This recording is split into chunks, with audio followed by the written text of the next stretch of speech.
See now, and that's the only reason I went to that side, because only that.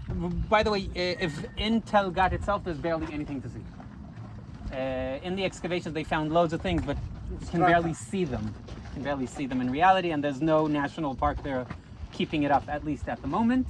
Hopefully, it will be announced in the future. So, Tel Gat is over there. The Elah Valley goes like this, bends right here underneath us, and goes parallel to the road, and then bends in between the two ridges towards the mountains of Hebron and Bethlehem.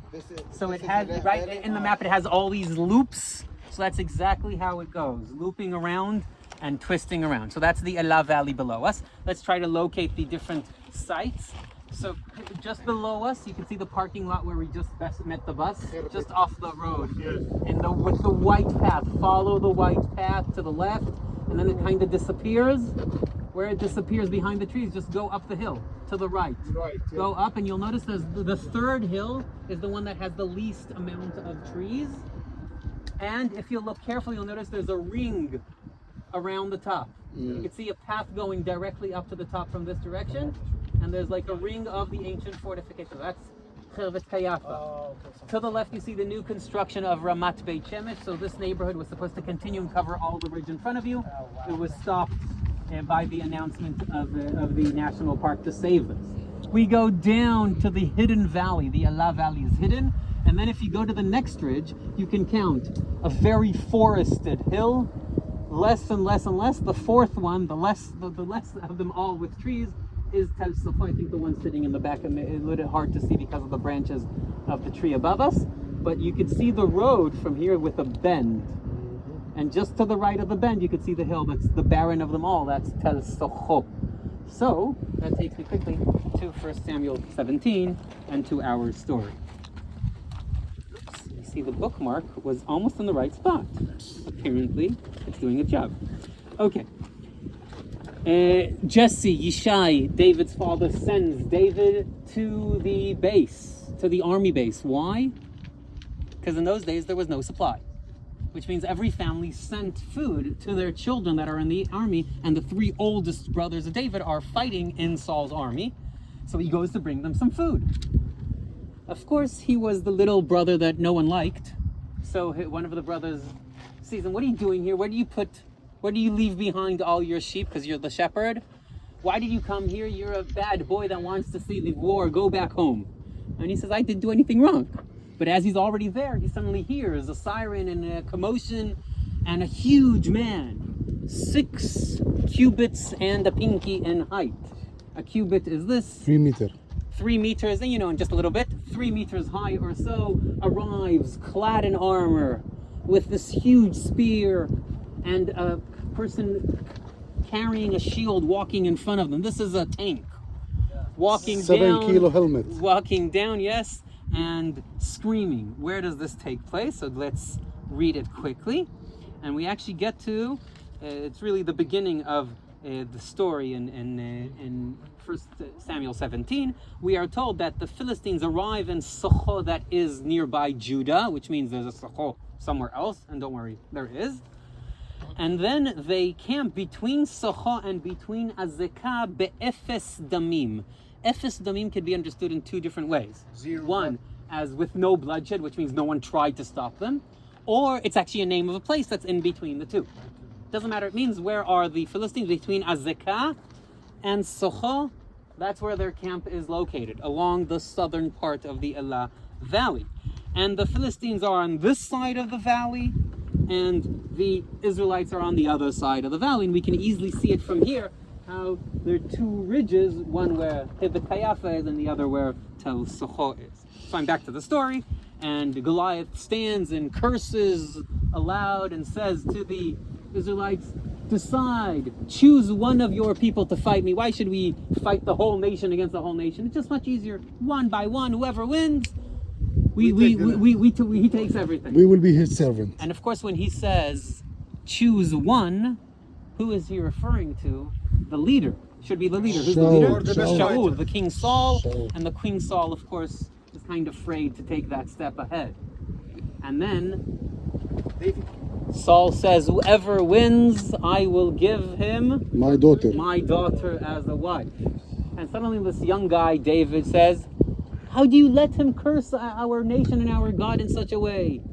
I will do it. And everyone tells him, look, you're this high. Go play. You little boy, go play. It's not for you. And he says, no, I look like a little child, but I'm a shepherd. You know what a shepherd needs to fight protecting his sheep? I need to fight a lion. Lions. I need to find beasts and bears. I can do it. So Saul says, you know what, you want to do it? Here, take my armor. Puts his armor on David, and David just stands there with the armor, and I can't move. I've never done this before. I don't know how to maneuver with this. Sorry, not for me. I'm a shepherd.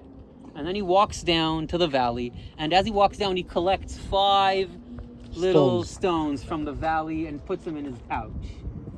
And the interesting thing is when you read the verbs used, you notice that Goliath always walks and David always runs. He's lightweight, swift, and fast. So if Goliath decides to now throw the spear, David can swiftly move aside. And of course that means Goliath has less of a weapon. And Goliath notices how fast he is, so he's aiming but not actually shooting. And David takes that time to observe and notice. And then he sees one thing. He's fully clad in armor, heavy. But there's one place they cannot protect. Why? Because if you shade the helmet down, I can't see well. So there's a place where they have to leave the helmet a little bit up. By the way, later in the Greek world, they will add a little piece of metal above the nose to exactly protect that spot. But what actually David notices is apparently that is not protected. So he needs to aim. He has time. Why does he have time? He's jumping around. He's jumping around and he has 5 stones. He has 5 attempts. And he knows that if he gives the first attempt and misses, okay, Goliath will try to continue aiming, but he can move around.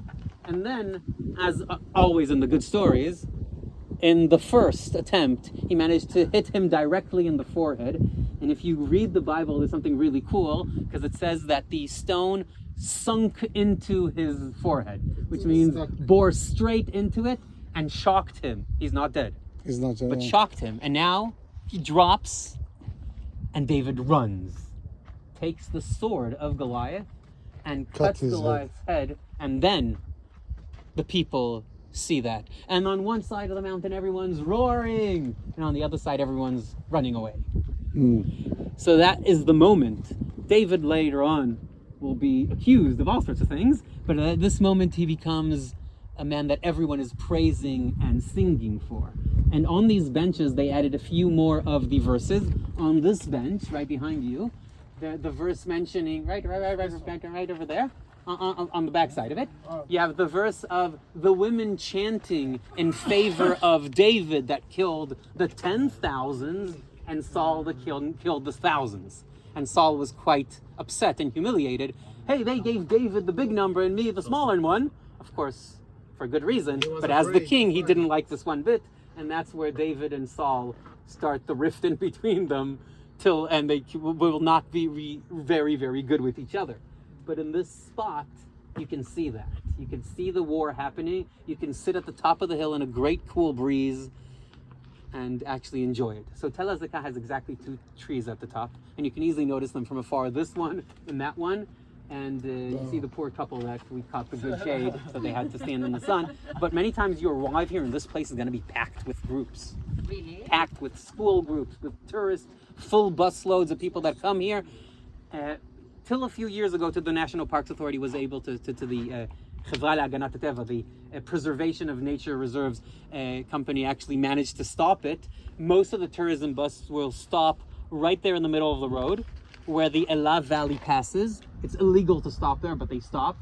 30, 40, 50 people got off the bus, went down to the stream, looked for pebbles, took them with them, and maybe in the airport they left them behind when they noticed that this is putting a good weight eventually on their suitcases.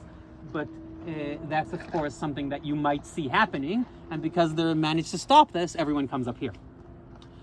So doing both this and Kayafa with the same group usually will not happen, or this one or that one.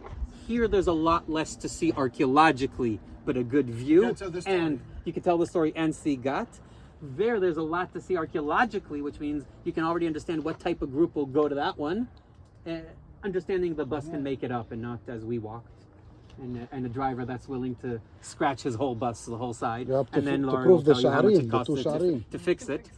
Yes, so that's what you'll see. More groups at the moment still come here, but I see the shift in the numbers. More and more are going to Kayafa because it got its public relations done quite well. Last thing up here is this excavation right here. And here they found a filling of dirt and rocks covering the fortifications towards the peak, and that is apparently a siege ramp done by the Assyrians in the 701 attack when they conquered Azika. So apparently the Assyrians came from that direction, where you could see that little, that quite flat ledge below and towards us. This is apparently the location where they besieged Azika and conquered it, as the Assyrians actually conquered almost all the cities of the Shfela, and then sent their first soldiers towards Jerusalem that at the end was not captured, but this area definitely was. So that was Tel Azika in very, very short. The good thing about Tel Azika excavations is it's a Tel Aviv University and Heidelberg University excavation. They have a website in English with all their charts and almost all their information. They just put it there, which means you can just look it up and see an aerial photograph with what this excavation found and what was found in that one, who was in charge of it, and where are the publications. So all the basic information is very, very accessible. Not all the excavations are so nice, I have to admit. It's the way the Tel Aviv University works, and all their publications are in English, not in Hebrew, because if you'll have the publication in Hebrew, 3.5 people will read it. When it's English, there's a chance that actually a double digit of people will actually get to reading it, but more than just 3. Yes?